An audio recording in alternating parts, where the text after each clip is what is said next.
Pag-upo ni BBM sa pwesto noong 2022, isa sa unang nadiskubre niya ay ang dahilan kung bakit mataas ang presyo ng bigas.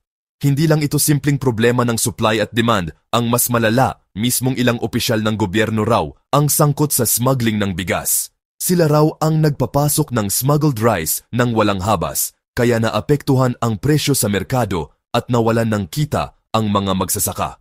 Kaya agad silang nagsagawa ng mga raid sa mga warehouse at sinimulan ang reforma sa National Food Authority. Ang layunin, maayos ang sistema at maabot ang matagal ng pangako, ang 20 pesos kada kilo na bigas. At ngayon, unti-unti na itong naipapatupad sa ilang lugar sa bansa.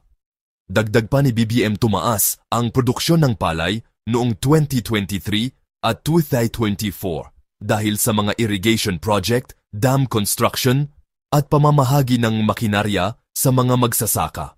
Tila may pag-asa na sa pangarap na abot kayang bigas para sa lahat. Ikaw, nakabili ka na ba ng 20 pesos kada kilo ng bigas? Comment below! CSTK channel subscribe, follow, like and share.